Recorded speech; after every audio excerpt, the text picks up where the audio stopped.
بسم الله الرحمن الرحيم والصلاة والسلام على رسول الله. Au nom d'Allah, le tout clément, le tout miséricordieux, louange à Allah et la prière d'Allah et son salut à son messager sallallahu alayhi wa ala alihi wa sallam. Certes, je ne vous apprendrai rien en vous disant que tout le monde, ou la plupart des gens, sont au courant de cette épidémie qui a touché de nombreux pays et a bouleversé la vie d'un grand nombre de gens. Certes, là n'est pas le but de cette parole que je dirige à votre écoute et espère prendre sa place dans vos cœurs. Certes, le but essentiel de ces quelques mots est la réponse à une question primordiale que se pose tout à chacun qu'Allah a doté de raison. Et en outre, par la même occasion, mon espoir dans ces quelques mots est le rappel et l'appel à tout serviteur d'Allah, glorifié soit-il, à méditer à la réponse à venir. Allah dit dans son noble Coran: وَذَكِّرْ فَإِنَّ الذِّكْرَى تَنْفَعُ الْمُؤْمِنِينَ.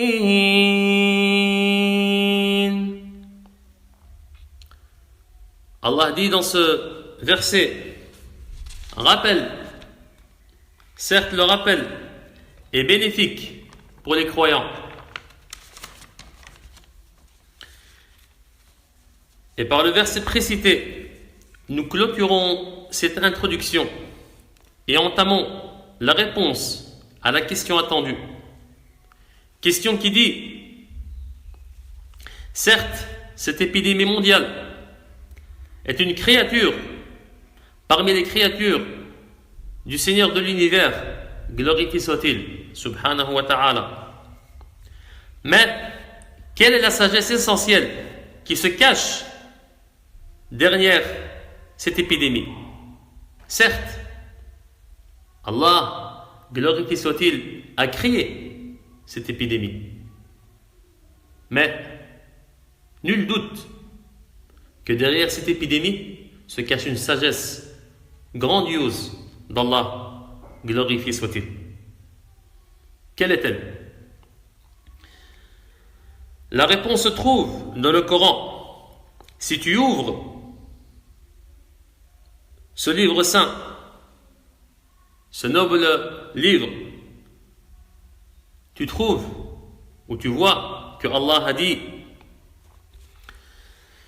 وَلَقَدْ أَخَذْنَاهُمْ بِالْعَذَابِ فَمَا اسْتَكَانُوا لِرَبِّهِمْ وَمَا يَتَضَرَّعُونَ وَلَقَدْ أَخَذْنَاهُمْ بِالْعَذَابِ فَمَا اسْتَكَانُوا لِرَبِّهِمْ وَمَا يَتَضَرَّعُونَ. Allah dit dans ce verset: nous les avons certes saisis du châtiment, mais ils ne se sont pas soumis à leur Seigneur, de même qu'ils ne le supplient point.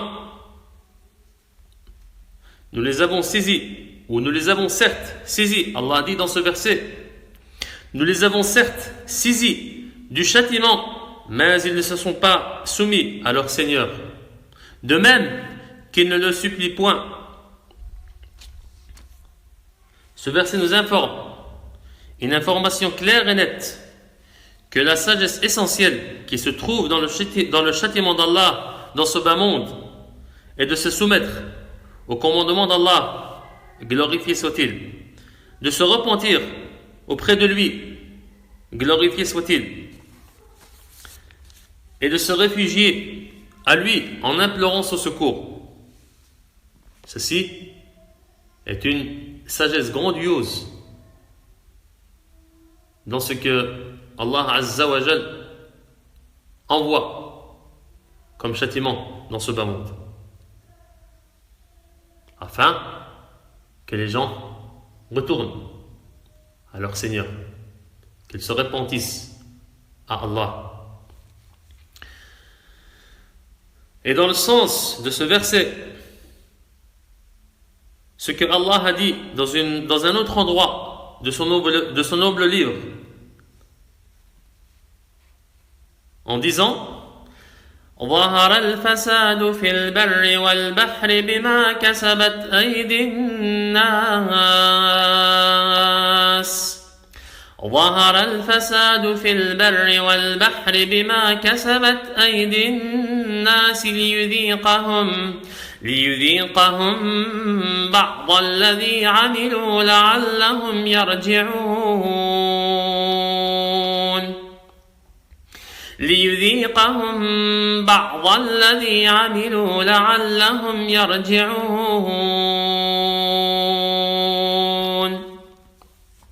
Allah dit dans ce verset, selon la traduction approximative, la désorganisation est apparue sur la terre et dans la mer à cause de ce que les gens ont accompli de leurs propres mains. Désorganisation. Oui, certes oui.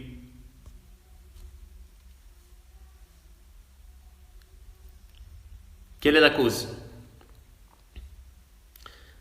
Ce que les gens ont accompli de leurs propres mains. La désorganisation est apparue sur la terre et dans la mer à cause de ce que les gens ont accompli de leurs propres mains.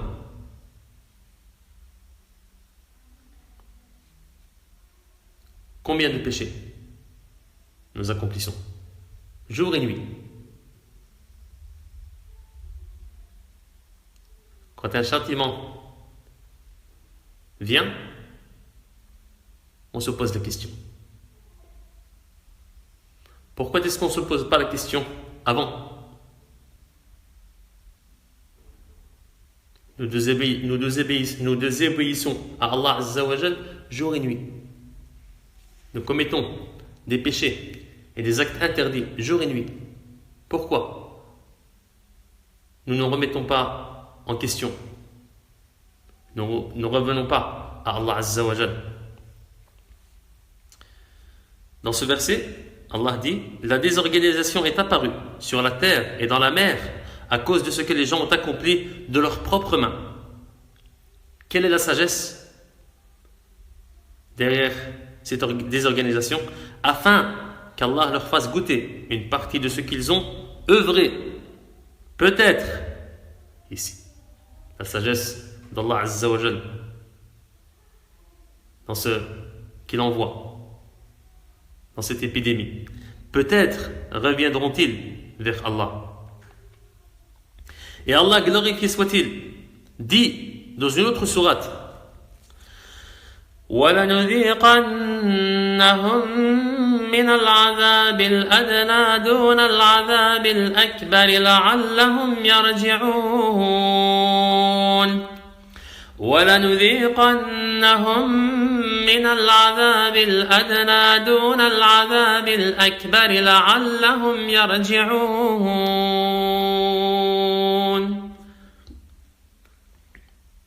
Allah dit dans ce verset: nous leur ferons certainement goûter au châtiment ici-bas avant le grand châtiment. Ceci est un châtiment petit. Le châtiment d'ici-bas, de ce bas monde, ou dans ce bas monde, est petit vis-à-vis du châtiment après la mort. C'est un grand châtiment. Il dit, Allah subhanahu wa ta'ala, dans ce verset: nous leur ferons certainement goûter au châtiment ici-bas avant le grand châtiment, afin qu'ils retournent vers le chemin droit. Ceci est la sagesse de ce qui a touché le monde ces derniers jours, cette épidémie et autres, afin qu'ils retournent vers le chemin droit. وَلَنُذِيقَنَّهُمْ مِنَ الْعَذَابِ الْأَدْنَى دُونَ الْعَذَابِ الْأَكْبَرِ لَعَلَّهُمْ يَرْجِعُونَ. Afin qu'ils retournent vers Allah, vers le droit chemin. Certes, le Coran a été révélé à notre prophète sallallahu alayhi wa sallam depuis plus de 14 siècles.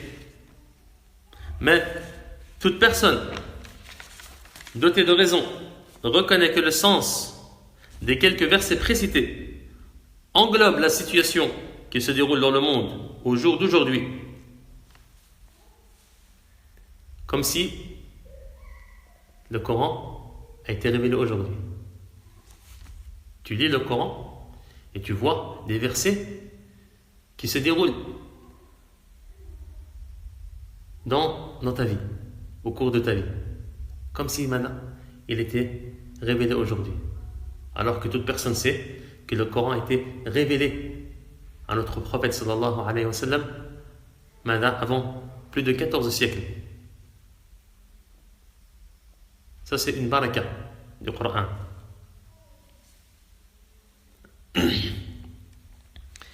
Et plus incitant à la méditation des événements que court le monde ces derniers jours, la parole d'Allah, glorifié soit-il. وَضَرَبَ اللَّهُ مَثَلًا قَرْيَةً كَانَتْ آمِنَةً مُطْمَئِنَّةً يَأْتِيهَا رِزْقُهَا رَغَدًا مِّن كُلِّ مَكَانٍ. وَضَرَبَ اللَّهُ مَثَلًا قَرْيَةً كَانَتْ آمِنَةً مُطْمَئِنَّةً يأتيها رزقها رغدا من كل مكان فكفرت بأنعم الله فأذاقها الله لباس الجوع والخوف بما كانوا يصنعون فأذاقها الله لباس الجوع والخوف بما كانوا يصنعون فأذاقها الله لباس الجوع والخوف بما كانوا يصنعون.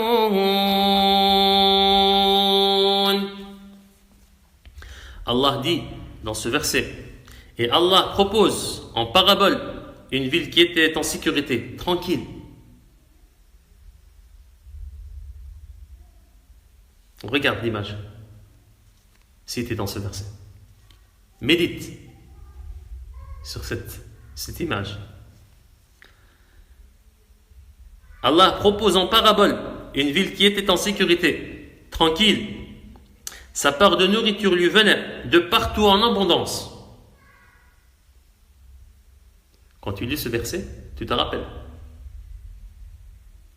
Tu te rappelles hier comment c'était. Et tu médites sur le jour d'aujourd'hui, comment il est. Allah propose en parabole une ville qui était en sécurité, tranquille. Sa part de nourriture lui venait de partout en abondance. Puis elle se montra ingrate au bienfait d'Allah. Elle n'a pas remercié Allah Azza wa Jalla. Allah subhanahu wa ta'ala lui a fourni, lui a donné tout bienfait. Mais les gens se sont montrés ingrats envers leur Seigneur. Puis elle se montra ingrate au bienfait d'Allah. Allah lui fit alors goûter la violence de la faim et de la peur en punition.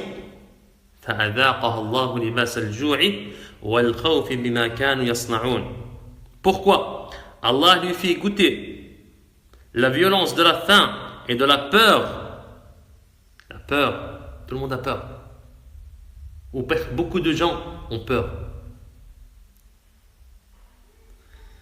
En punition de ce qu'il faisait.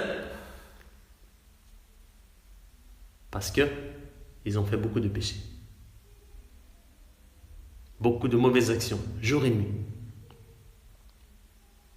Ceci est une partie du châtiment d'Allah Azza wa Jal dans ce bas monde.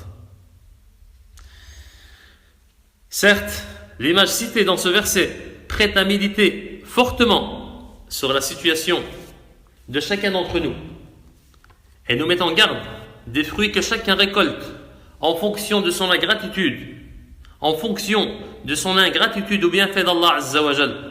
Ô serviteurs d'Allah, prenons garde au châtiment d'Allah dans ce bas monde et prenons garde, plus encore, au châtiment après la mort et repentons-nous à Allah sincèrement, un repentir sincère.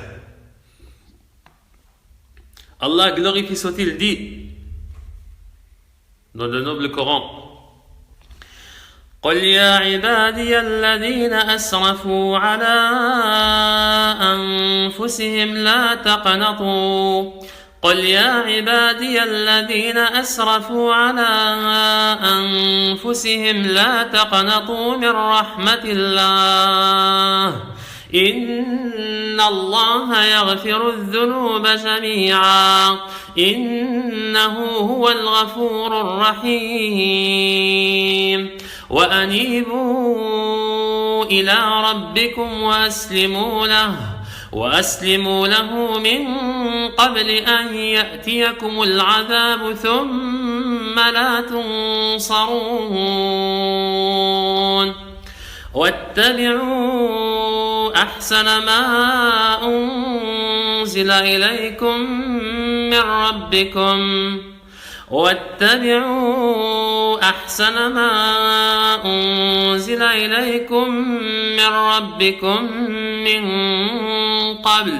من قبل أن يأتيكم العذاب بغتة وأنتم لا تشعرون